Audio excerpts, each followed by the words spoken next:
El golpe de la puerta en mi cara resonó en toda la calle residencial. Patricia, mi hija mayor, acababa de cerrarme la entrada sin piedad. Toqué en la segunda casa, la de Héctor, mi hijo del medio. Él abrió apenas una rendija, me extendió $50 arrugados y me empujó hacia afuera murmurando algo sobre su reputación profesional. 2 hijos. 2 rechazos. 2 puñaladas directas al corazón de una madre que lo había dado todo por ellos. Pero cuando toqué la tercera puerta, la más humilde, la más alejada de la zona elegante, algo cambió. Emilio abrió. Mi hijo menor, el profesor con salario miserable que toda la familia desprecia. Y a su lado estaba Karina, la nuera que todos odiaban por no tener dinero ni apellido. Ellos no dudaron. Me recibieron en medio del frío como si fuera lo único correcto en el mundo. Esa noche, sentada en su sofá desgastado, los escuché susurrar en la cocina sobre vender sus anillos de matrimonio para conseguirme comida. No sabían que yo podía oírlos. No sabían quién era realmente. Y cuando la mañana siguiente el abogado Moisés apareció con el equipo de seguridad en esa casa diminuta, cuando la verdad salió a la luz delante de todos, los rostros de Patricia y Héctor ya no mostraban desprecio. Mostraban terror. Porque acababan de perder todo. Déjenme llevarlos al principio, al momento exacto en que decidí hacer esta prueba.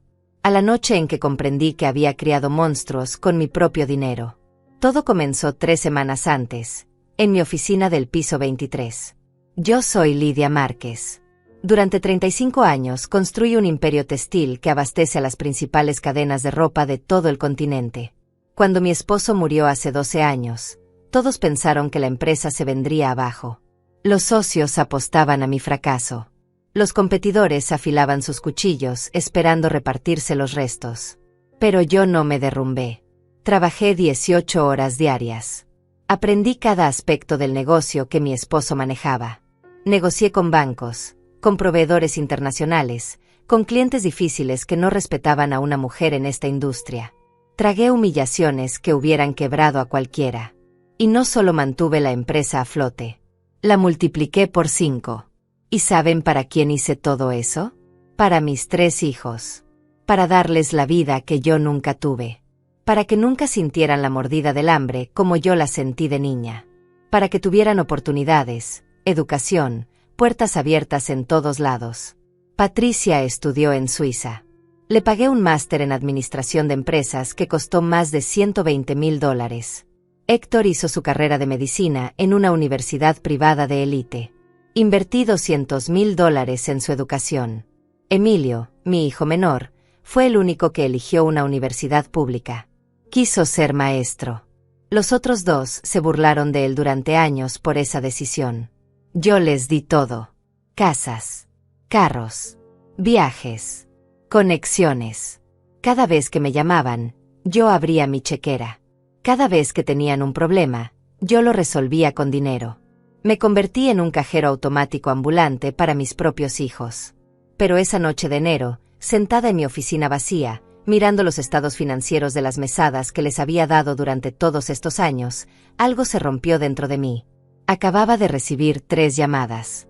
Las 3 el mismo día. Patricia quería $100,000 para remodelar su cocina.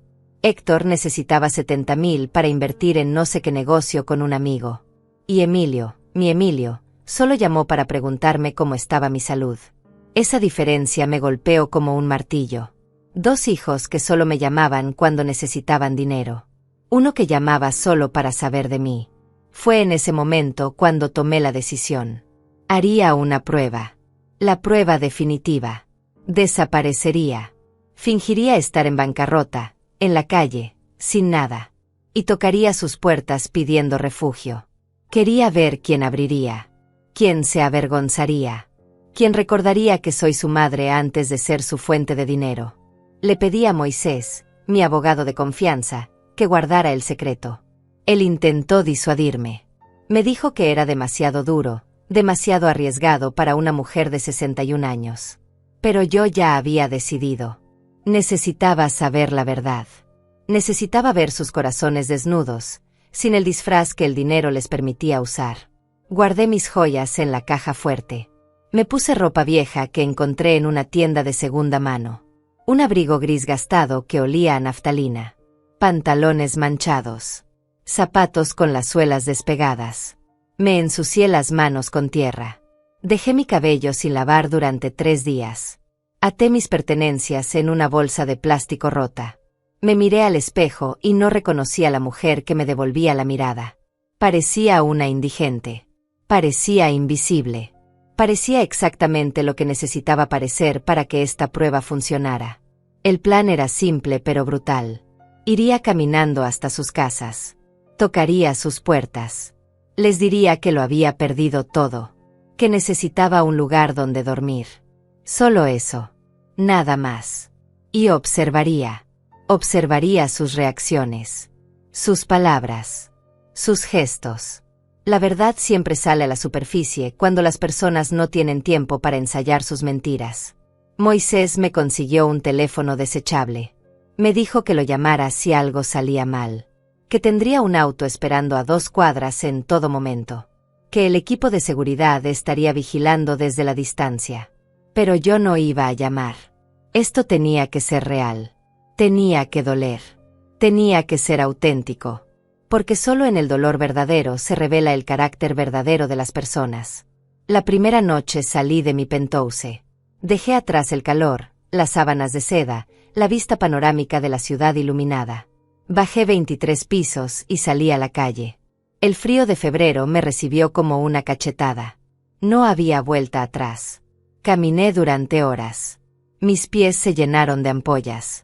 La bolsa de plástico se rasgó y tuve que cargar mis cosas en los brazos. La gente me esquivaba en las aceras. Algunos me miraban con lástima. Otros con desprecio. La mayoría simplemente me ignoraba, como si fuera parte del mobiliario urbano. Pasé la noche en la estación de autobuses. El olor a orines y a desesperación se me pegó a la ropa. Una mujer mayor compartió conmigo un trozo de pan duro. Me contó que llevaba 5 años en la calle. Que sus hijos la habían olvidado. Mientras hablaba, yo pensaba, ¿seré yo dentro de unos años si no hago algo ahora? Al tercer día, estaba lista. Sucia. Hambrienta. Congelada hasta los huesos. Pero lista. Sabía exactamente lo que iba a hacer. Iría primero a la casa de Patricia. Luego a la de Héctor. Y finalmente, a la pequeña casa de Emilio y Karina. No sabía qué encontraría. Pero estaba a punto de descubrirlo. La mansión de Patricia brillaba como una joya obscena en medio del barrio más exclusivo de la ciudad. Rejas doradas, jardines podados con precisión milimétrica, fuente de cantera en la entrada. Reconocí cada detalle porque yo había pagado el enganche de esa propiedad. $200,000 que saqué de mis ahorros personales cuando ella se casó hace 7 años. Me paré frente al portón electrónico. Mis piernas temblaban. No solo por los 3 días durmiendo en bancas de parque, sino por lo que estaba a punto de hacer. Apreté el botón del intercomunicador. Escuché el zumbido. Luego silencio. Volví a presionar. La voz de Patricia salió metálica a través del altavoz. Ni siquiera se molestó en preguntar quién era. Solo dijo con tono aburrido que no compraban nada en la puerta. Le dije que era yo, su madre. Hubo una pausa larga. Demasiado larga. Luego escuché el clic del portón abriéndose apenas unos centímetros. Empujé la reja y caminé por el sendero de piedra que yo misma había ayudado a diseñar. Cada paso era una ironía dolorosa. La puerta principal se abrió antes de que llegara. Patricia apareció en el marco, pero no salió. Se quedó ahí, bloqueando la entrada con su cuerpo, como si yo fuera una vendedora ambulante molesta. Llevaba puesto un conjunto deportivo color salmón que probablemente costó más de lo que la mayoría de la gente gana en un mes. Su cabello estaba perfectamente peinado. Sus uñas recién hechas. Todo en ella gritaba dinero, comodidad, superficialidad. Me miró de arriba abajo con una expresión que nunca olvidaré. No era preocupación. Era asco. Mamá, dijo finalmente, arrastrando la palabra como si le quemara la lengua. ¿Qué haces aquí? Ni siquiera lo preguntó. Lo afirmó. Como si mi presencia fuera un inconveniente que necesitaba explicación inmediata. Le dije la verdad que había preparado. Que lo había perdido todo. Que la empresa quebró. Que los acreedores se llevaron mi casa. Que llevaba 3 días en la calle. que solo necesitaba un lugar donde dormir mientras encontraba cómo resolver mi situación. Mi propia hija me escuchó sin mover un músculo de la cara. Cuando terminé de hablar, ella miró por encima de mi hombro hacia las casas vecinas. Estaba más preocupada por quién podría estar viéndome parada en su entrada que por lo que yo acababa de contarle. Ese gesto me atravesó como un cuchillo oxidado. «Mamá, esto no es un buen momento», dijo bajando la voz. «Roberto tiene una cena importante con socios esta noche. No puedo tener este tipo de situaciones ahora». «Situaciones». Me llamó situación. Como si fuera un problema de plomería o una gotera en el techo. Le supliqué. Y odio admitir que lo hice, pero necesitaba ver hasta dónde llegaba su frialdad. Le dije que solo sería por una noche. Que dormiría en cualquier parte. En el cuarto de servicio. En el garaje. Donde fuera. Solo necesitaba un techo. Patricia negó con la cabeza. Sus aretes de diamantes centellearon con el movimiento. Esos aretes que yo le regalé en su último cumpleaños. $5,000 en piedras preciosas colgando de las orejas de una hija que no tenía espacio para su madre en su casa de 6 habitaciones. «No puedes quedarte aquí», dijo con firmeza. «Esto afectaría nuestra reputación en el club. Los vecinos hablan. Ya sabes cómo es esto. Además, si realmente estás en problemas financieros, lo último que necesitas es estar cerca de gente que te va a juzgar. Es por tu propio bien, mamá. Por mi propio bien». Envolvió su rechazo en una capa de falsa preocupación maternal invertida, como si me estuviera haciendo un favor al cerrarme la puerta en la cara. Intenté dar un paso adelante. Ella retrocedió y cerró la puerta hasta dejar solo una rendija. «Hay albergues», dijo. «Organizaciones de caridad. Seguro encuentras algo. Y cuando resuelvas tu situación, cuando las cosas mejoren, hablamos. Pero ahora mismo no puedo ayudarte». «Lo siento». No lo sentía. Eso era lo más horrible. Su voz no tenía ni una pizca de dolor genuino. Solo tenía prisa por terminar esta conversación incómoda y volver a su mundo perfecto de apariencias y superficialidad. «Patricia», le dije usando su nombre completo, ese que escogí cuando nació porque significaba noble. «Por favor. Soy tu madre. Te cambié los pañales. Te enseñé a caminar. Pagué tu educación. Tu boda. Esta casa. Todo lo que tienes vino de mí». Su rostro se endureció. Y ahí vi algo que me heló la sangre más que cualquier noche en la calle. Vi resentimiento. Como si cada cosa que yo había hecho por ella fuera una deuda que la agobiaba. Como si mi amor de madre fuera una carga insoportable que había estado esperando dejar caer. «Exactamente, mamá», dijo con veneno en cada sílaba. «Lo diste todo. Siempre estuviste dando, controlando, decidiendo. Ahora que no tienes nada, esperas que yo te devuelva todo como si fuera una inversión. Pues no funciona así. Yo tengo mi propia vida, mis propias responsabilidades. No puedo cargar con tus errores financieros». La puerta se cerró. Escuché el pestillo girando. El sonido de ese metal deslizándose fue como escuchar el ataúd de nuestra relación cerrándose para siempre. Me quedé ahí parada, mirando la madera maciza color caoba que yo había ayudado a pagar. A través de la ventana lateral vi a Patricia caminar de vuelta a su sala, tomar su teléfono, marcar y empezar a hablar con alguien mientras se reía. Me alejé de esa casa sintiendo algo peor que tristeza. Sentía vacío. Como si una parte de mí se hubiera quedado del otro lado de esa puerta cerrada.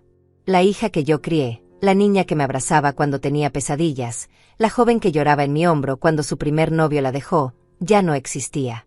Había sido reemplazada por esta mujer fría que valoraba más la opinión de sus vecinos que el bienestar de su propia madre. Caminé 3 kilómetros hasta llegar al vecindario donde vivía Héctor. Mis pies sangraban dentro de los zapatos rotos. El hambre me hacía ver manchas negras cada vez que movía la cabeza demasiado rápido. Pero seguía adelante porque necesitaba completar esta prueba. Necesitaba saber si todos mis hijos eran iguales o si quedaba algo de humanidad en alguno de ellos. La casa de Héctor era más moderna que la de Patricia. Todo vidrio y acero. Minimalista. Fría. Como él. Toqué el timbre y esperé. Esta vez no hubo demora. Héctor abrió la puerta casi inmediatamente, como si hubiera estado esperando una entrega o algo así. Su expresión cuando me vio fue de shock genuino.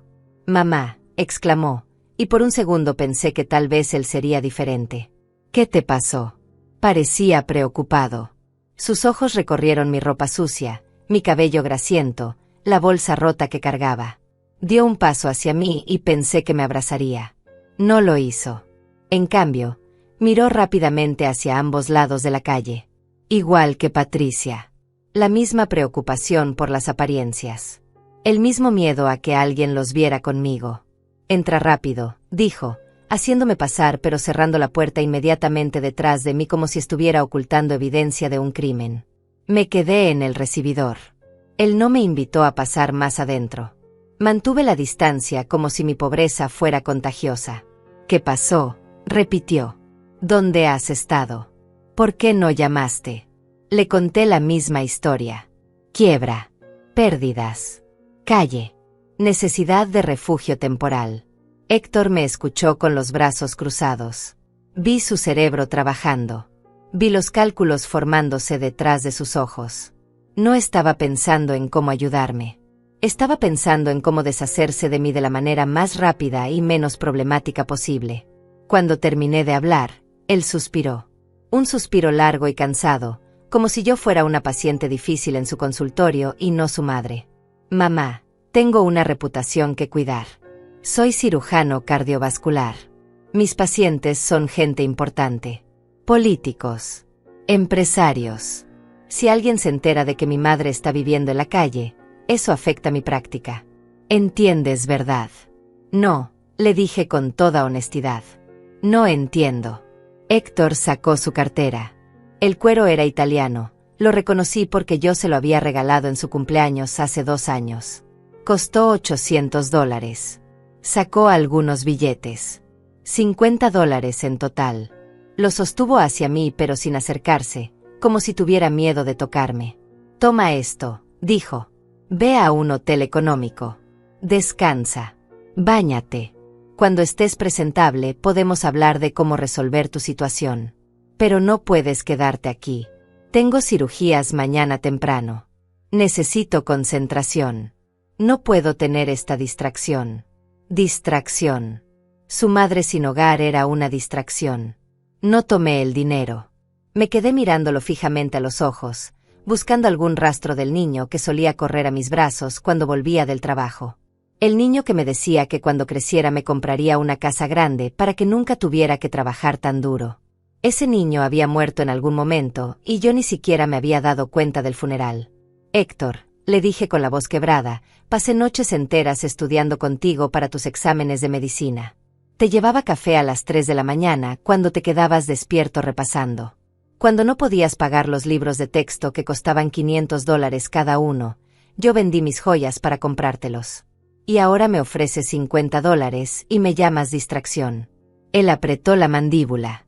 Los billetes seguían extendidos entre nosotros como una barrera física. «Mamá, no es personal», dijo con esa voz clínica que probablemente usaba para dar malas noticias a los familiares de sus pacientes. «Es solo que ahora mismo no estoy en posición de ayudarte de la manera que necesitas. Tengo mi familia que mantener. Mis propios gastos. No puedo simplemente cargar con otra persona». Otra persona. Eso era yo para él. Otra persona. No su madre. No la mujer que sacrificó sus propios sueños para financiar los de él. Solo otra persona que necesitaba algo de él y lo incomodaba. Tomé los $50. No porque los necesitara, sino porque quería ver si siquiera ese gesto patético le causaría algún tipo de emoción. Nada. Su cara permaneció neutra. Profesional. Distante. Como si acabara de completar una transacción comercial desagradable pero necesaria. «Ahora necesito que te vayas», dijo señalando la puerta. «En serio, mamá, tengo que madrugar. No puedo estar lidiando con esto ahora. Cuando te estabilices, me llamas y vemos qué podemos hacer. Pero tienes que entender que yo también tengo mis límites». Me puso la mano en el hombro, no con afecto, sino con firmeza. Me estaba guiando hacia la salida. Me estaba empujando literalmente fuera de su vida. Cuando llegamos a la puerta, la abrió y me indicó que saliera. El aire frío de la noche me golpeó de nuevo. «Cuídate», dijo. Y sinceramente, mamá, deberías haber sido más cuidadosa con tus inversiones. A tu edad ya deberías tener todo asegurado. Esto no tendría que estar pasando. Me estaba culpando. Me estaba diciendo que esto era mi culpa. Que si estaba en la calle era porque yo había sido irresponsable. El hijo al que le pagué una educación de $200,000 me estaba dando lecciones de administración financiera mientras me echaba de su casa. La puerta se cerró. Esta vez no escuché el pestillo porque Héctor ya había desaparecido hacia el interior de su casa antes de que yo siquiera terminara de bajar los escalones del pórtico. Ni siquiera se quedó para asegurarse de que me alejara bien. Simplemente cerró y se fue. Me quedé parada bajo la luz amarillenta de la lámpara del jardín. Los $50 estaban arrugados en mi mano. Los miré como si fueran veneno. Este papel sucio era lo que valía mi relación con mi hijo. $50. Menos de lo que él probablemente gastaba en una cena cualquiera. Guardé el dinero en mi bolsillo. Lo usaría más tarde. No para mí, sino para recordarme que esto había pasado. Que esto era real. Que mis 2 hijos mayores me habían rechazado en el mismo día sin siquiera pestañear. 2 puertas cerradas. 2 hijos perdidos. Me quedaba uno. Emilio. Mi hijo menor. El que eligió ser maestro cuando todos le decían que era una pérdida de talento. El que se casó con Karina, una chica de familia humilde que trabajaba limpiando oficinas cuando se conocieron. El que toda la familia miraba con lástima mezclada con desdén. Tengo que confesar algo que me avergüenza. Yo también los había menospreciado. No abiertamente, pero sí en mi interior. Cuando Emilio me presentó a Karina, yo esperaba más. Esperaba una chica de buena familia. Esperaba conexiones útiles. Esperaba a alguien que elevara el estatus de mi hijo, no a alguien que lo mantuviera en la mediocridad económica. En las reuniones familiares, Patricia y Héctor hacían comentarios hirientes. Decían cosas como qué pena que Emilio se conformó con tan poco o imagínate si hubiera conocido a alguien con ambición. Y yo no los defendía. Me quedaba callada. Dejaba que esas palabras venenosas flotaran en el aire sin contradecirlas. Karina siempre lo notaba. Veía cómo su sonrisa se hacía más pequeña cada vez que Patricia hablaba de sus viajes a Europa o cuando Héctor mencionaba sus pacientes millonarios. Veía cómo Emilio apretaba su mano bajo la mesa, dándole fuerza silenciosa. Y yo miraba para otro lado. Ahora, caminando hacia su pequeña casa en un barrio trabajador, muy lejos de las mansiones de mis otros hijos, sentía el peso de mi propia hipocresía. Había juzgado a Karina por no tener dinero. La había encontrado insuficiente. Y probablemente ella lo sabía. Probablemente cada vez que me veía podía sentir mi decepción silenciosa. La casa de Emilio y Karina era una construcción modesta de una planta. Pintura color crema descascarada en algunas partes. Un jardincito pequeño con flores que evidentemente Karina cuidaba con sus propias manos. Una cerca de madera que necesitaba reparación. Todo era simple, humilde, honesto. No había portón electrónico. No había intercomunicador. Solo una puerta de madera con un timbre simple. Apreté el botón y escuché la campanilla sonar dentro de la casa. Escuché pasos. La puerta se abrió. Karina apareció frente a mí. Llevaba un suéter tejido color verde olivo que probablemente ella misma había hecho. Su cabello recogido en una cola simple. Sin maquillaje. Sin joyas excepto su anillo de matrimonio, que era una banda delgada de plata que costó probablemente menos de $100 cuando lo compraron. Sus ojos se agrandaron cuando me vio. Lidia, exclamó usando mi nombre de pila como siempre hacía. Nunca me llamaba suegra o señora. Solo Lidia. Al principio eso me había molestado. Me parecía falta de respeto. Ahora entendía que era su forma de tratar de conectar conmigo como iguales. Dios mío, ¿qué te pasó?, dijo inmediatamente, y sin esperar respuesta me tomó del brazo y me jaló hacia adentro. El calor de la casa me envolvió. Olía a comida casera. A pan recién horneado. A hogar de verdad. Emilio, gritó hacia el interior de la casa. Ven rápido. Es tu mamá. Emilio apareció desde lo que parecía ser la cocina. Tenía puesta una camisa sencilla color gris y pantalones de mezclilla viejos. Cuando me vio, su rostro pasó por un arcoíris de emociones. Sorpresa. Preocupación. dolor. Y algo más que no vi en los rostros de Patricia y Héctor, amor genuino. Mamá, dijo corriendo hacia mí. ¿Qué pasó? ¿Estás bien? ¿Te lastimaron? ¿Dónde has estado? Sus manos tocaban mi rostro, mis hombros, revisándome como si buscara heridas. No le importaba mi suciedad. No le importaba mi olor. Solo le importaba si estaba bien. Karina ya había desaparecido hacia el interior de la casa. La escuché moviéndose rápidamente, abriendo cajones, encendiendo el calentador de agua. Emilio me guió hacia el sofá, un mueble viejo de tela café que tenía un parche cosido en uno de los brazos. Me senté y sentí que mis piernas finalmente cedían después de tantos días de caminar. Les conté la historia de nuevo. La quiebra. La pérdida de todo. Las noches en la calle. Emilio me escuchaba con lágrimas formándose en sus ojos. No dijo nada sobre reputación. No mencionó a sus vecinos. No preguntó cómo había llegado a esta situación. Solo escuchaba con el corazón abierto y destrozado. Cuando terminé, hubo un silencio pesado. Luego Emilio habló. «Te quedas aquí», dijo con firmeza. «No es negociable, mamá. Esta es tu casa ahora». Karina regresó con toallas limpias y ropa. «Calienté agua para que te bañes», dijo con una sonrisa gentil. «No tenemos tina, solo regadera, pero el agua está caliente. Después comes algo. Te ves muy delgada». «Pero ustedes no tienen espacio», protesté débilmente, aunque mi corazón ya estaba explotando con una emoción que no podía nombrar. «Solo tienen un dormitorio. Dormiremos en la sala», dijo Emilio sin dudar. «Tú tomas la cama. No vamos a discutir esto». «No», insistí. «Yo puedo dormir en la sala. Ustedes necesitan su privacidad». Karina se arrodilló frente a mí. Sus ojos cafés me miraban con una calidez que no merecía. «Lidia», dijo suavemente. «Eres la mamá de Emilio. Eres familia. La familia no duerme en el sofá cuando hay una cama disponible. Por favor, déjanos hacer esto por ti». Ese «déjanos hacer esto por ti» me partió en pedazos. Mis otros hijos me habían ofrecido dinero y excusas. Esta pareja que apenas tenía nada me ofrecía todo lo que tenían sin condiciones ni reproches. Me bañé en su pequeño baño que tenía azulejos desportillados y una cortina de baño remendada.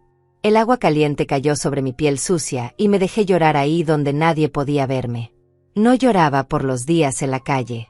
Lloraba por los años que había desperdiciado valorando las cosas equivocadas.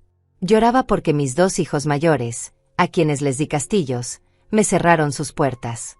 Y mi hijo menor, que vivía en esta casa humilde, me abrió la suya de par en par. Cuando salí del baño, Karina había puesto ropa limpia sobre la cama. Era de ella. Un pantalón deportivo color gris suave y una sudadera color café claro. Me quedaban un poco grandes porque Karina era más alta que yo, pero estaban limpias y olían a suavizante de ropa barato y a cuidado genuino. En la pequeña mesa del comedor, que apenas cabía en el espacio entre la sala y la cocina, me esperaba un plato de comida. Sopa de verduras casera. Pan tostado. Un vaso de jugo de naranja. Nada elaborado. Nada costoso. Pero preparado con amor y servido con dignidad. Emilio y Karina se sentaron conmigo.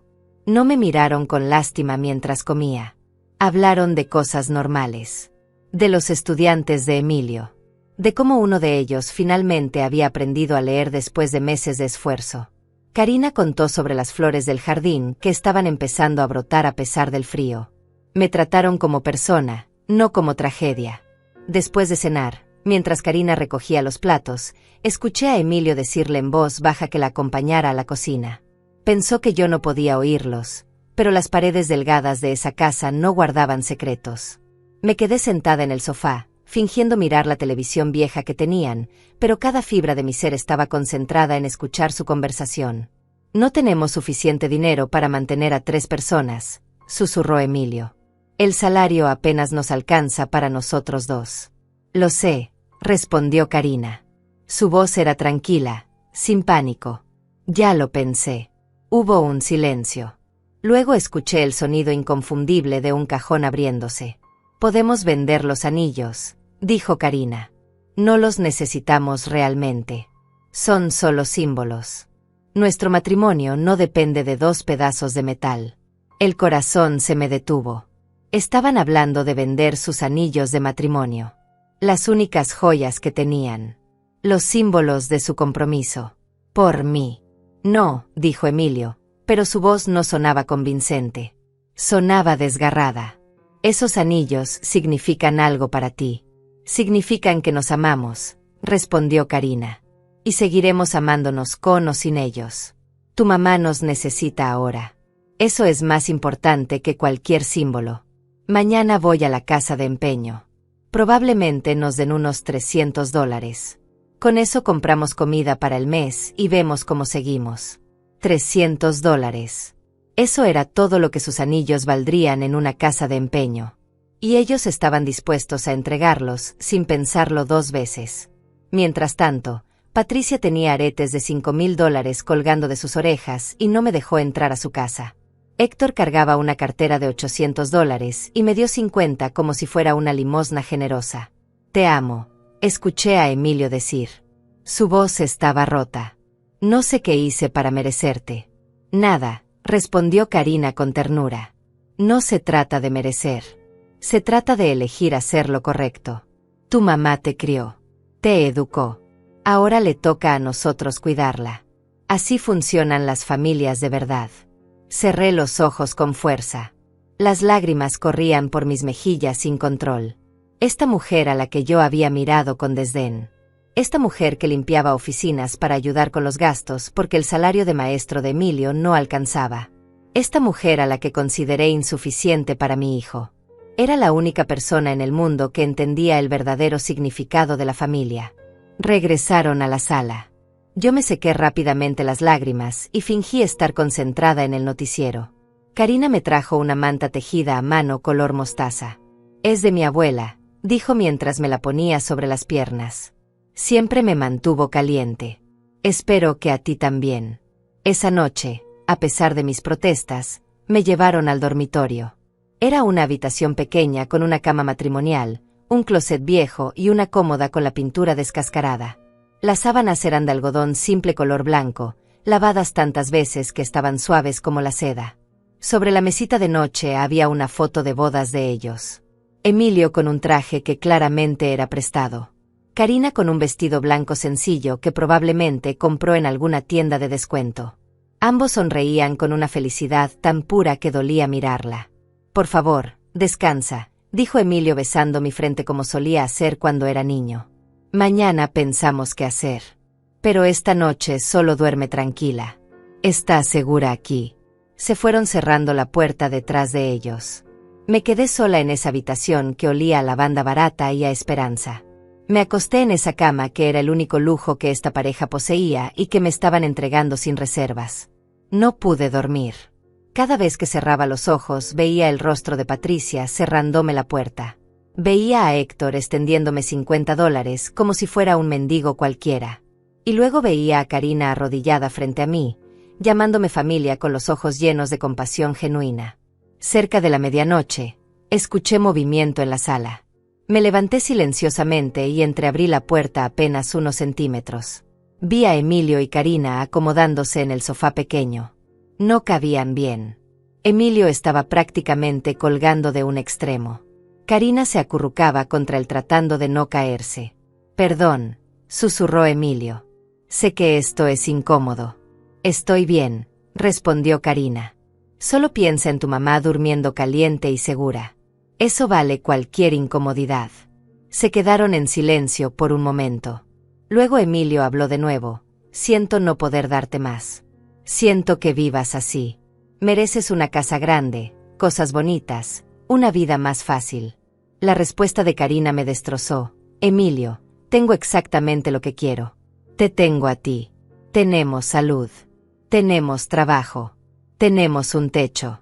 Y ahora podemos ayudar a alguien que nos necesita. Eso no es poco. Eso es todo. Eso es todo. Esas 3 palabras contenían más sabiduría que todos los títulos universitarios que yo había pagado. Esta mujer con su ropa sencilla y su casa modesta entendía algo que mis hijos ricos habían olvidado o nunca aprendieron, que la riqueza real no se mide en dólares sino en la capacidad de dar cuando no tienes nada.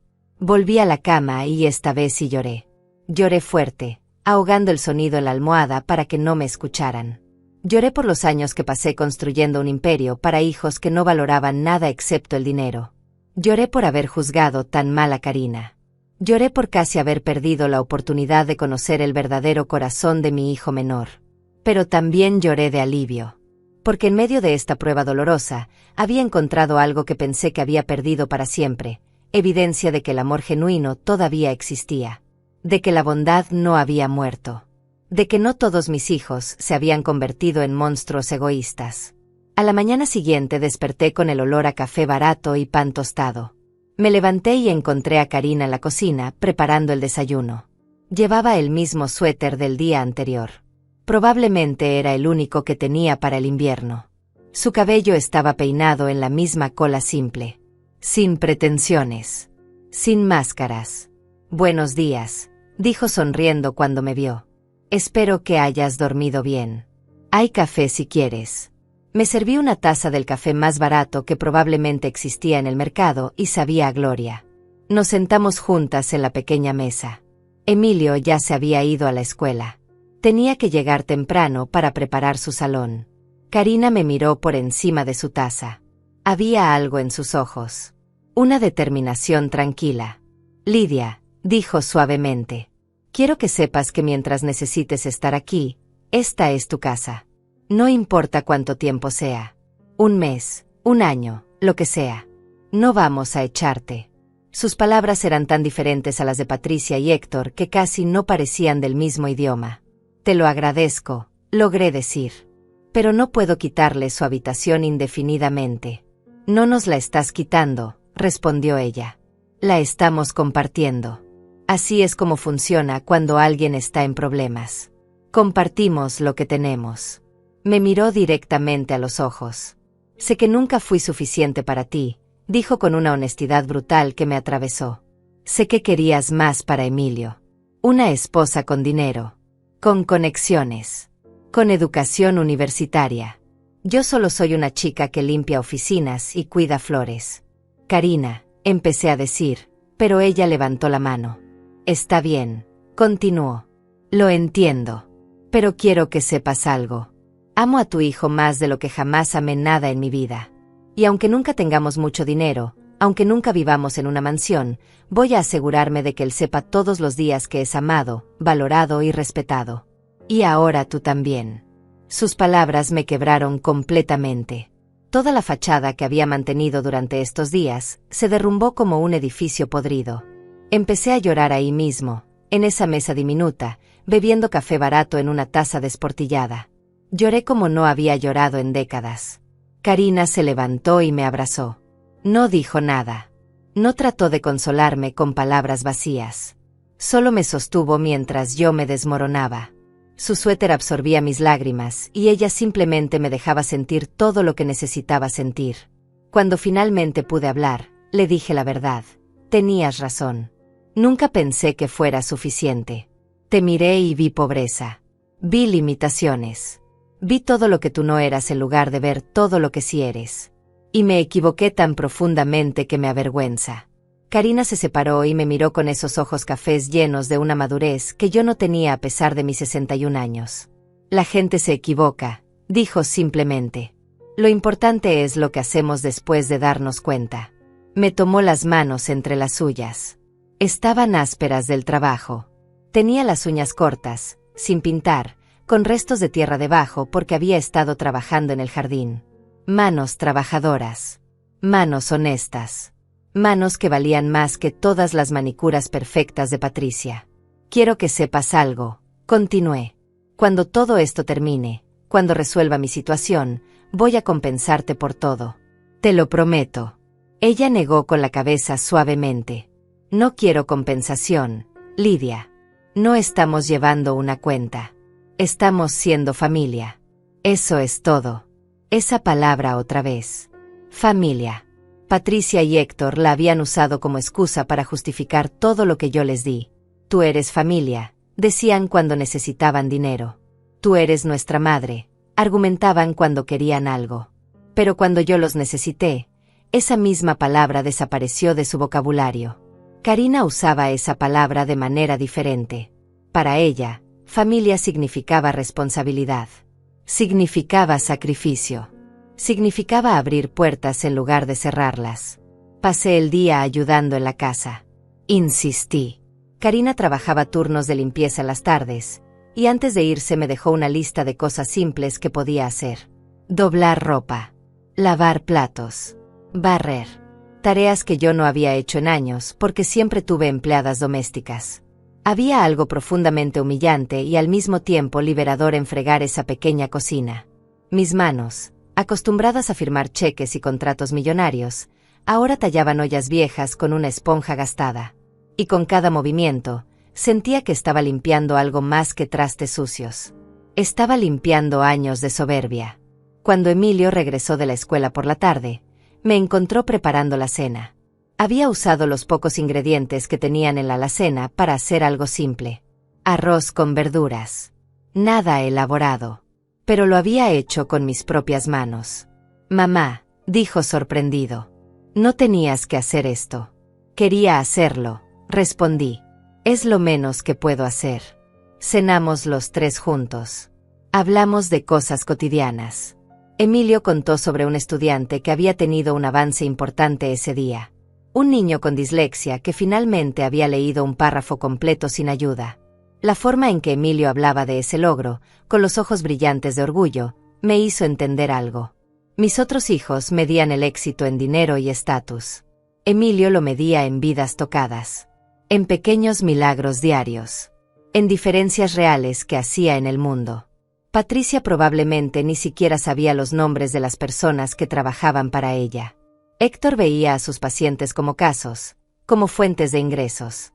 Pero Emilio conocía las historias completas de sus estudiantes. Sabía que niños venían sin desayunar. Cuáles vivían en hogares problemáticos. Quienes necesitaban un adulto que creyera en ellos. Y lo hacía con un salario que apenas alcanzaba para pagar la renta. Sin quejarse.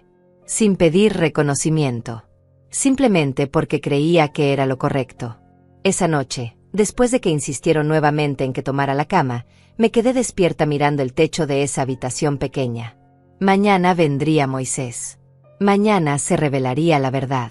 Mañana terminaría esta prueba que había comenzado con tanta rabia y determinación. Pero ahora, acostada en la cama de esta pareja que me había dado todo sin pedir nada, sentía algo diferente a la rabia.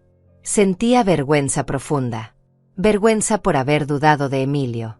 Por haberlo comparado desfavorablemente con sus hermanos durante años. Por haber pensado que elegir ser maestro era desperdiciar su potencial. Emilio era el único de mis hijos que había cumplido el verdadero propósito de la educación que yo les pagué. No era acumular riqueza. Era convertirse en mejor ser humano. Y él era el único que lo había logrado. También sentía vergüenza por Karina. Por cada vez que la excluí sutilmente de las conversaciones familiares. Por cada vez que mencioné a las esposas de otros hombres exitosos como si estuviera señalando lo que Emilio podría haber tenido. Por cada mirada de decepción que no oculté lo suficientemente bien. Karina había sentido cada una de esas pequeñas crueldades. Y aún así, cuando toqué su puerta desesperada y rota, me recibió con los brazos abiertos. Escuché sus voces en la sala. Estaban despiertos tarde. Me levanté silenciosamente y me acerqué a la puerta. No para espiar esta vez, sino porque necesitaba entender mejor a estas dos personas que me habían mostrado más humanidad que nadie en años. ¿Crees que tu mamá estará bien?, preguntaba Karina. Su voz sonaba preocupada. No lo sé, respondió Emilio. Nunca la había visto así. Tan perdida. Tan vulnerable. Mañana voy temprano a la casa de empeño, dijo Karina. Antes de ir al trabajo. Con lo que nos den por los anillos, podemos comprar comida nutritiva para ella. Se ve muy delgada. Seguían hablando de los anillos. Realmente iban a hacerlo. Iban a vender los únicos objetos de valor que tenían. Hay algo que no entiendo, dijo Emilio después de un silencio. ¿Cómo pudo mi mamá, con todo su conocimiento de negocios, perder todo tan rápido? Ella era brillante. Cuidadosa. No tiene sentido. Karina tardó en responder. Las personas brillantes también cometen errores, dijo finalmente. O tal vez confió en las personas equivocadas. No lo sé. Lo que importa es que está aquí y la vamos a ayudar. Tengo miedo, admitió Emilio. Miedo de no poder cuidarla como ella cuidó de mí. Ella me dio todo. Educación. Oportunidades. Y yo solo puedo ofrecerle un sofá viejo y comida simple. Emilio, dijo Karina con firmeza. Le estás dando lo único que realmente importa. Le estás dando amor. Eso es más valioso que cualquier mansión o cuenta bancaria. No para ella, respondió Emilio con tristeza. Toda su vida ha sido sobre el éxito material. Sobre construir imperios. ¿Qué pensará de mí ahora, viéndome en esta casa pequeña, sin poder darle nada de lo que ella merece? Tal vez, dijo Karina pensativamente, tal vez esto es exactamente lo que necesitaba ver. Que el éxito no se mide en metros cuadrados o en cuentas bancarias. Se mide en quien está ahí cuando todo lo demás se derrumba. Sus palabras flotaron en el aire. Tenía razón. Completamente razón. Esta prueba que yo había diseñado para evaluar a mis hijos me estaba evaluando a mí también. Me estaba mostrando todas las formas en que había fallado. Todas las lecciones equivocadas que había enseñado. Todos los valores distorsionados que había transmitido sin darme cuenta. Patricia y Héctor eran mi creación. Yo los había convertido en lo que eran. Les había enseñado que el dinero resuelve todo, que las apariencias importan más que la sustancia, que el éxito se mide en posesiones materiales. Y ellos habían aprendido la lección perfectamente. Solo Emilio había resistido. Había elegido un camino diferente a pesar de mis sutiles desaprobaciones. Había encontrado en Karina a alguien que compartía valores que yo había olvidado que existían. Y juntos habían construido algo que Patricia y Héctor nunca tendrían, una vida con propósito y significado real. Volví a la cama con el corazón pesado. Mañana cambiaría todo. Moisés llegaría con los documentos. Con la verdad. Con la prueba de que yo nunca estuve en bancarrota. Que esto fue todo un teatro para revelar el verdadero carácter de mis hijos. Y había revelado mucho más de lo que esperaba. No solo sobre ellos. Sobre mí también. Me dormí finalmente, agotada emocionalmente, sabiendo que cuando saliera el sol comenzaría el último acto de este drama doloroso y necesario. El acto donde la verdad saldría a la luz. Donde la justicia se serviría. Donde las cuentas se ajustarían. Pero también sabiendo que después de mañana, nada volvería a ser igual. Las relaciones rotas con Patricia y Héctor probablemente nunca se repararían. Y la relación con Emilio y Karina se transformaría de maneras que aún no podía predecir completamente. Lo único que sabía con certeza era que estos dos seres humanos dormidos en un sofá incómodo, dispuestos a vender sus anillos de matrimonio por una mujer que los había menospreciado, merecían todo lo que yo podía darles. Y mañana se los daría. 18:56. Desperté antes del amanecer. El teléfono desechable que Moisés me había dado estaba escondido en el bolsillo interno de mi abrigo sucio. Lo saqué con manos temblorosas. Eran las 5:30 de la mañana. Marqué el número que tenía memorizado. Moisés contestó al segundo timbrazo. Lidia, dijo con voz adormilada pero alerta. ¿Estás bien? ¿Pasó algo? Estoy bien, susurré para no despertar a Emilio y Karina. Es hora. Ven a las 9 de la mañana. Trae los documentos. Trae al equipo de seguridad. Todo como lo planeamos. Hubo una pausa. ¿Estás segura?, preguntó. Una vez que hagamos esto, no hay vuelta atrás. Estoy segura, respondí.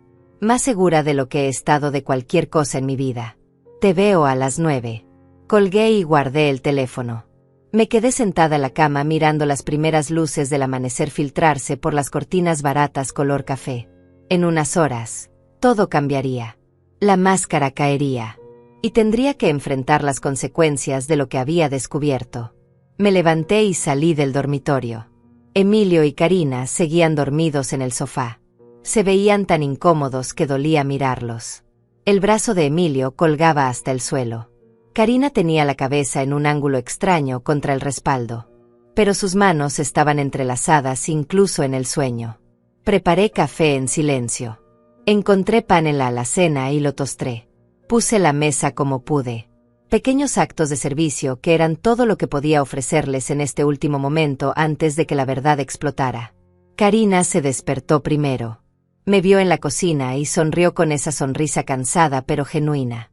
«Te levantaste temprano», dijo estirándose con cuidado para no despertar a Emilio. «No podía dormir», admití. «Estaba pensando». Se acercó y aceptó la taza de café que le ofrecí. «¿Pensando en qué?», preguntó con curiosidad pero sin presión. «En ustedes», respondí honestamente. «En lo que han hecho por mí. En lo que están dispuestos a hacer». Karina tomó un sorbo de café. Sus ojos me estudiaban por encima de la taza. Había algo en su mirada. Una inteligencia tranquila que sugería que tal vez había más de lo que dejaba ver. «Lidia», dijo lentamente, «¿puedo preguntarte algo?» «Claro», respondí, aunque mi corazón empezó a latir más rápido. «No tienes que responder si no quieres», continuó. «Pero algo no cuadra. Una mujer como tú, con tu experiencia, con tu inteligencia. ¿Cómo perdiste todo tan rápido? ¿Y por qué viniste caminando hasta nuestras casas en lugar de pedir ayuda de alguna otra forma?» Me quedé congelada. Karina me miraba con una expresión que no era acusatoria, pero sí curiosa. Esperaba que yo dijera algo, que explicara las inconsistencias que su mente aguda había detectado. Antes de que pudiera responder, Emilio se despertó con un gemido. Su espalda claramente le dolía por la noche en el sofá. «Buenos días», dijo frotándose el cuello. «¿Qué hora es?» «Casi las 7», respondió Karina, pero sus ojos no dejaban los míos. Estábamos hablando. Emilio se levantó y se acercó a nosotras. Notó la tensión en el aire. «¿Pasa algo?», preguntó mirando entre las dos. Karina suavizó su expresión. «No, nada. Solo conversábamos». Pero yo sabía que ella sabía. O al menos sospechaba.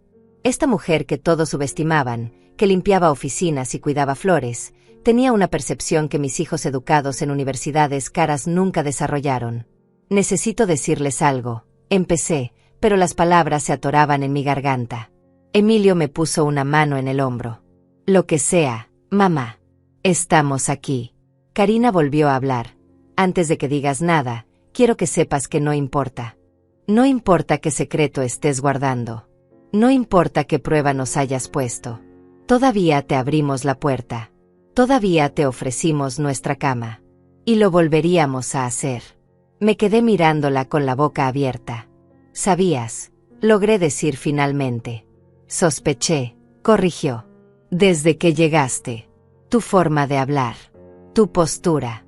Los detalles pequeños que no encajaban. Pero decidí que no importaba. Porque incluso si esto era una prueba, la respuesta correcta seguía siendo la misma. Recibirte. Cuidarte. Amarte». Emilio miraba entre nosotras confundido. «¿De qué están hablando?».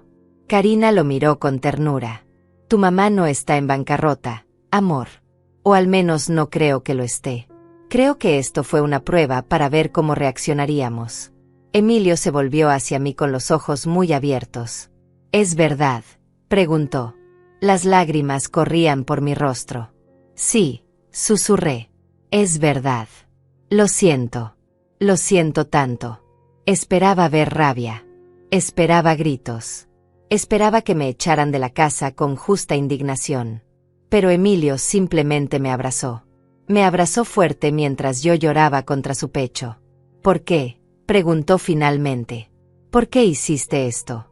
«Porque necesitaba saber», respondí entre sollozos. Necesitaba saber quién me amaba por ser su madre y quién solo me veía como una fuente de dinero. Y descubrí cosas que me rompieron el corazón. Les conté todo. Sobre Patricia cerrándome la puerta por miedo a lo que dirían los vecinos. Sobre Héctor dándome $50 y empujándome afuera. Sobre cómo solo ellos dos me habían recibido sin condiciones. Cuando terminé, Karina dijo algo que nunca olvidaré. «Entonces la prueba funcionó. Descubriste la verdad. Y nosotros también descubrimos algo». «¿Qué descubrieron?», pregunté. «Que haríamos lo correcto incluso cuando nadie nos observara», respondió. «Que nuestros valores son reales, no actuados. Que somos exactamente quienes pensábamos que éramos».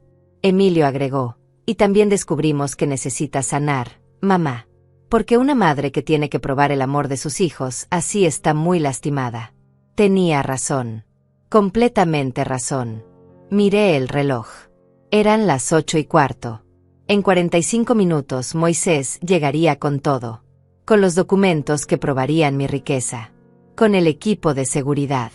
Con la evidencia que cambiaría todo. Hay algo más, les dije. A las 9 viene mi abogado. Con documentos. Va a revelar quién soy realmente. Y va a haber consecuencias para Patricia y Héctor. ¿Qué tipo de consecuencias?, preguntó Emilio.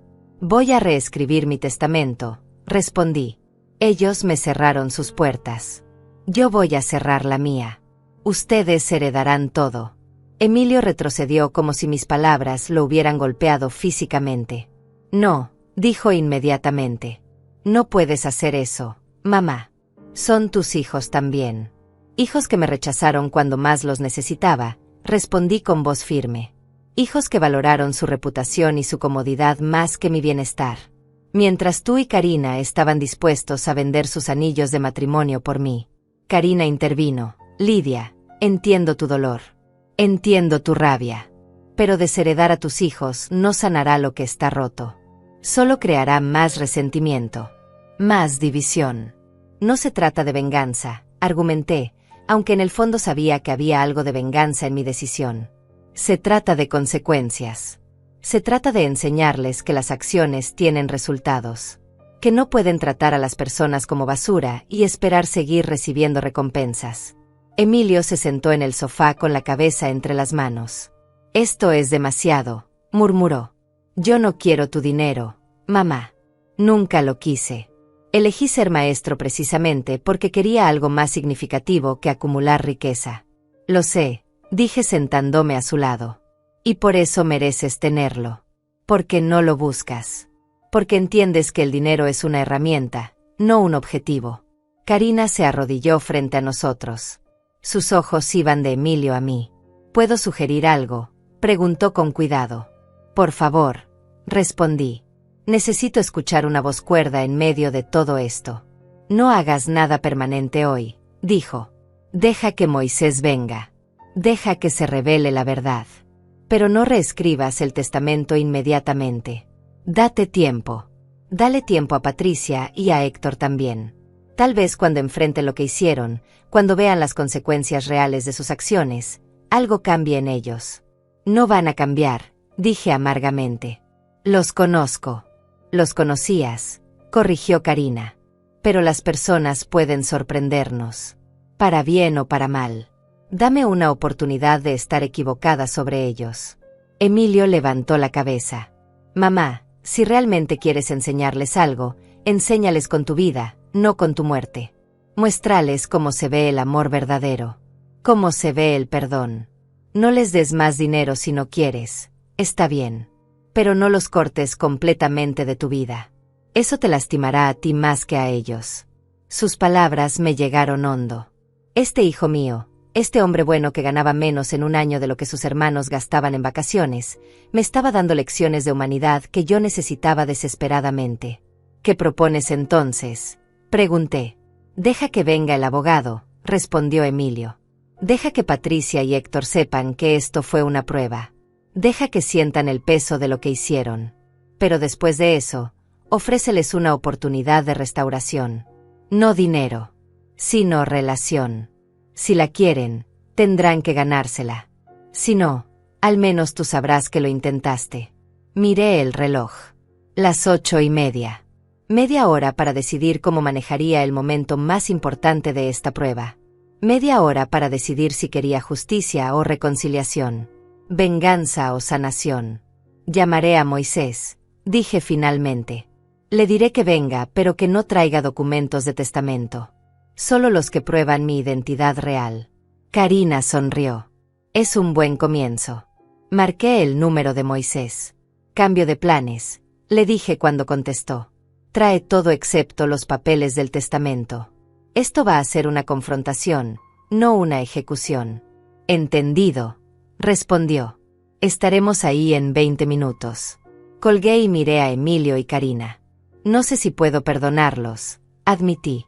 No sé si alguna vez podré mirar a Patricia y a Héctor de la misma manera. No tienes que saberlo hoy, dijo Karina. El perdón no es un interruptor que prendes y apagas. Es un camino. A veces largo y doloroso. Pero vale la pena caminarlo. Los siguientes 20 minutos pasaron en un silencio tenso. Nos sentamos juntos en la sala pequeña. Karina preparó más café. Emilio se cambió de ropa. Yo me quedé con la sudadera prestada y los pantalones deportivos. Quería que Moisés me viera así. Quería recordar cómo se sentía estar del otro lado. A las 9 en punto exactamente, escuchamos los vehículos detenerse afuera. Miré por la ventana y vi 2 camionetas negras. Moisés salió de la primera junto con su asistente. Del segundo vehículo bajaron 4 hombres del equipo de seguridad vestidos con trajes formales. El contraste era absurdo. Esta casa humilde en este barrio trabajador de repente invadida por este despliegue de poder y dinero. Los vecinos comenzaron a asomarse por sus ventanas. Algunos salieron a sus jardines frontales para ver qué estaba pasando. Toqué la puerta antes de que ellos pudieran hacerlo. Moisés me miró y por un momento no me reconoció. Luego sus ojos se agrandaron. «Dios mío, Lidia», susurró. «Te ves terrible». «Gracias», respondí con ironía seca. «Déjame presentarte a las únicas 2 personas que se preocuparon por cómo me veía cuando llegué a su puerta». Emilio y Karina se acercaron tímidamente. Estaban claramente intimidados por toda esta demostración de recursos. Moisés los saludó con respeto genuino. «Es un honor conocerlos», dijo. «Lidia me ha hablado mucho de ustedes en estos días». «Nada bueno, supongo», dijo Karina con una sonrisa triste. «Todo bueno», corrigió Moisés. «Todo muy bueno». Entraron todos. La pequeña sala se llenó de gente. Los hombres de seguridad se quedaron parados incómodamente, claramente fuera de lugar en este espacio modesto. Moisés abrió su maletín y sacó documentos. «Estos son los estados de cuenta de tus empresas», dijo mostrándome papeles. «Todo sigue funcionando perfectamente. La junta directiva ha manejado las operaciones diarias en tu ausencia como acordamos. No hubo ninguna quiebra. Ninguna pérdida. Todo fue fabricado». Emilio miraba los números en los documentos. Sus ojos se agrandaban cada vez más. «Mamá», susurró. «Estos números son reales». «Completamente reales», confirmó Moisés. «Tu madre es una de las mujeres más ricas del país». Y fingió estar en bancarrota para probar a sus hijos. Karina se llevó la mano a la boca. «Habíamos estado dispuestos a vender nuestros anillos», dijo casi sin voz. «Y tú podrías haber comprado 1000 anillos sin siquiera notarlo». «Por eso precisamente», respondí. «Porque ustedes hubieran vendido sus anillos. Mientras mis otros hijos ni siquiera abrieron sus puertas». Moisés sacó más documentos. «Estos son los registros de las llamadas que hice a Patricia y a Héctor esta mañana temprano», dijo.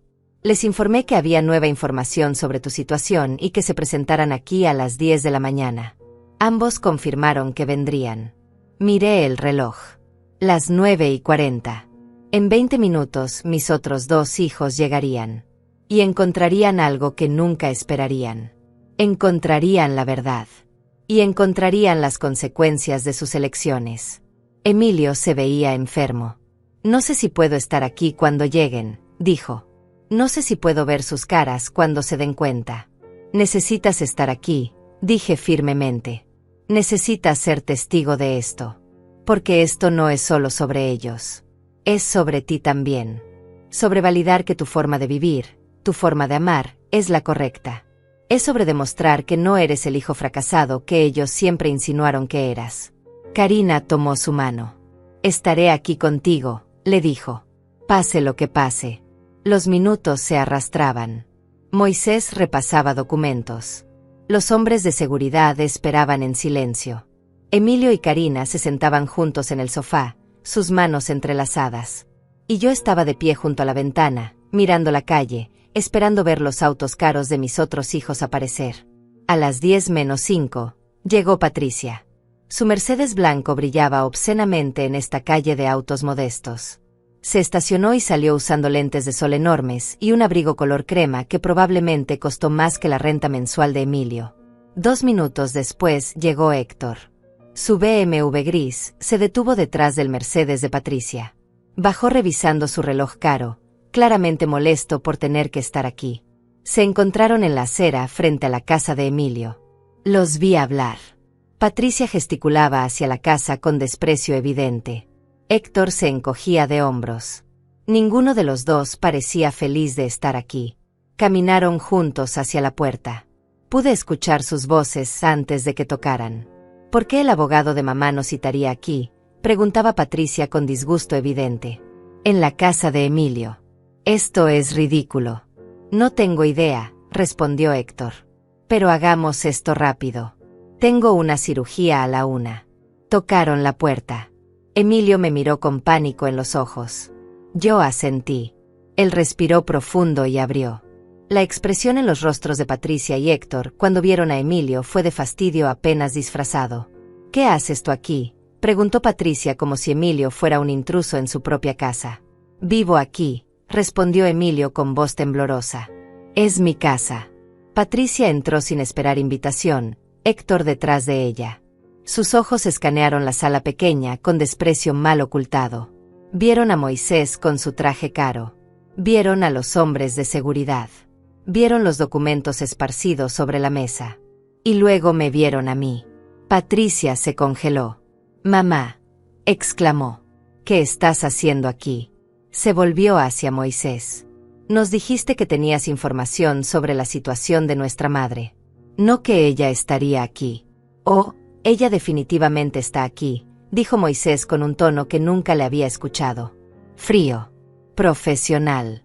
Devastador. Héctor me miraba de arriba abajo. Todavía traía la ropa prestada de Karina.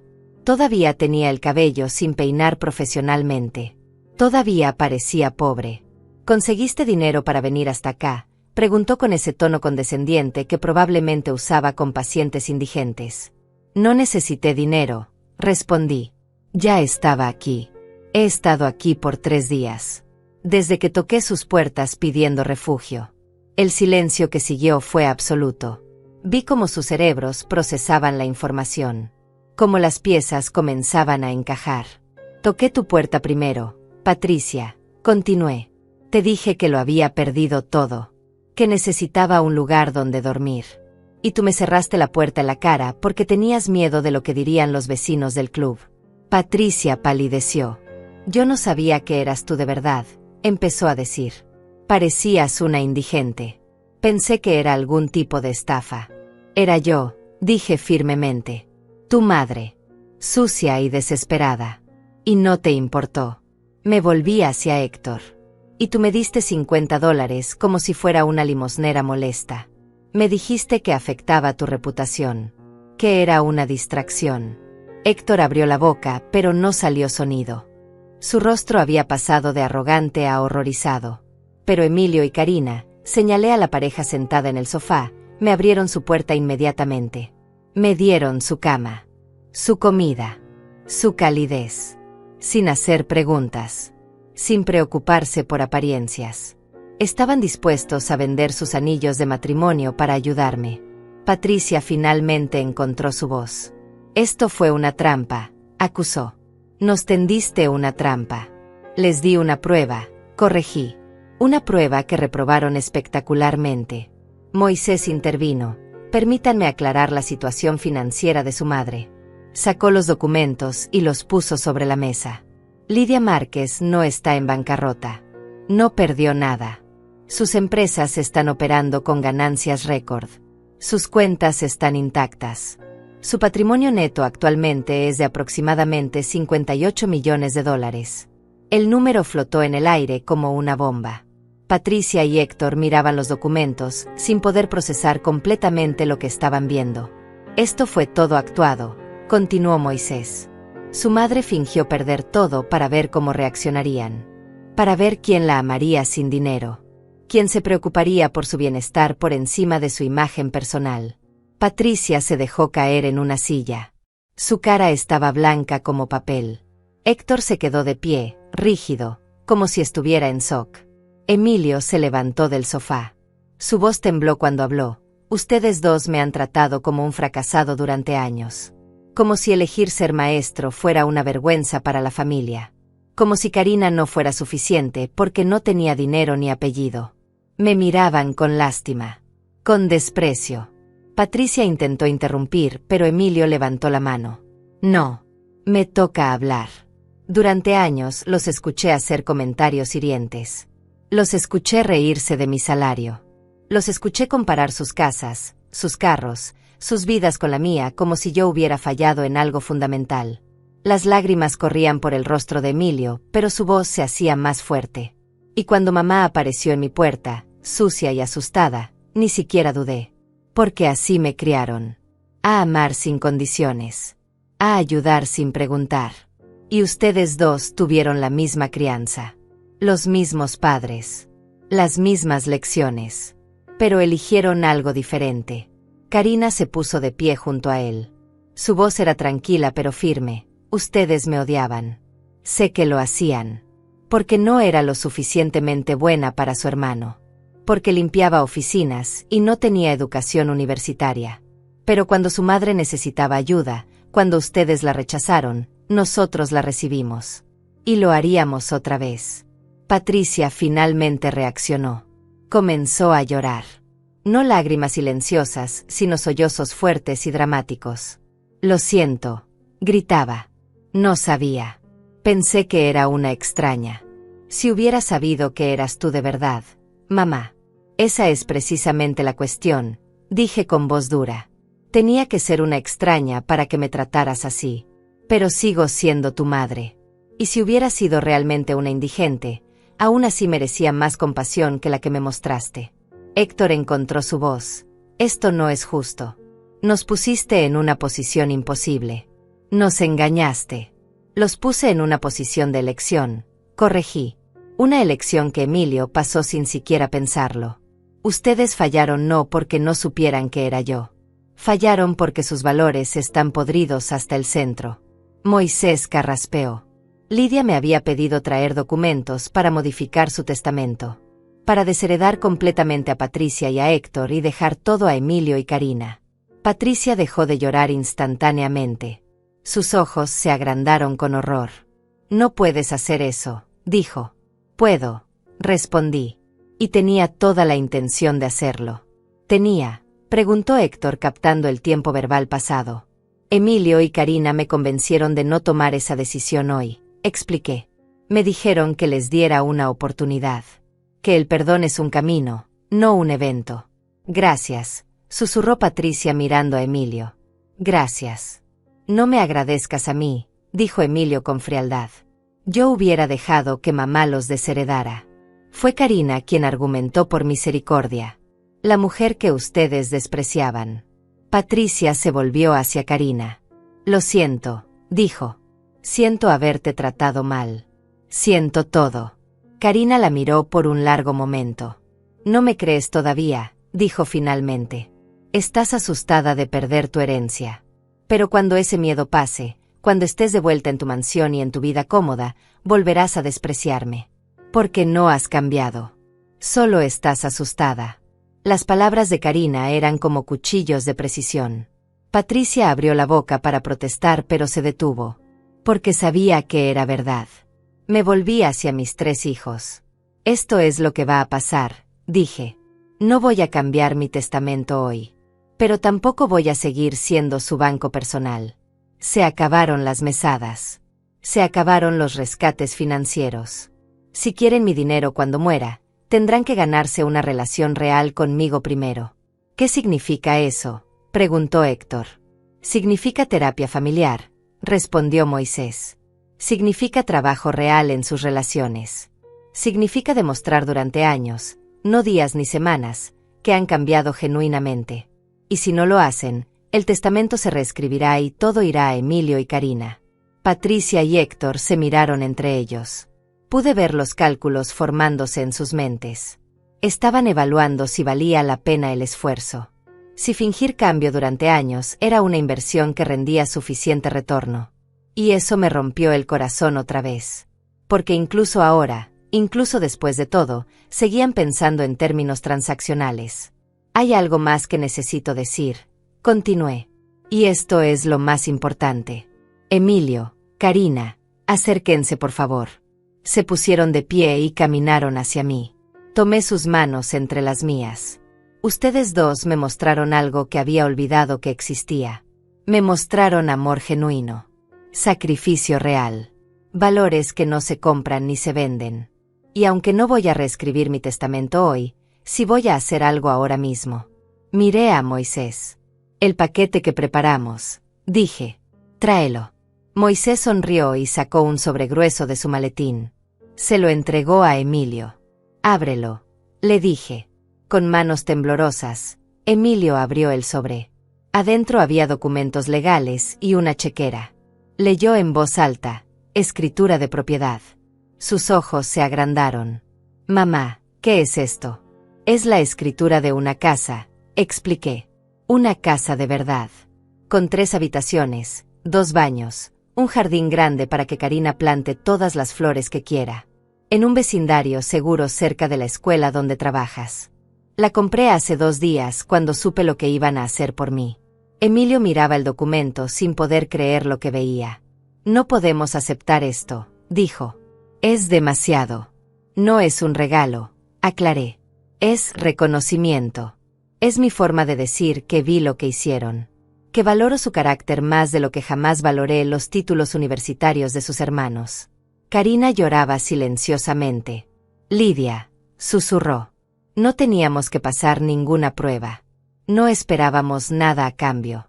Lo sé, dije abrazándola. Por eso se lo merecen. Porque no lo esperaban. Porque lo habrían hecho de todos modos. Patricia se puso de pie bruscamente. Esto es injusto, gritó. Nosotros también somos tus hijos. ¿Por qué ellos reciben una casa ahora y nosotros nada? Me volví hacia ella con una calma gélida.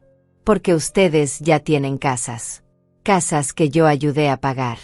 Ustedes han recibido de mí durante décadas. Dinero. Oportunidades. Conexiones. Todo lo que pidieron. Emilio nunca pidió nada. Trabajó.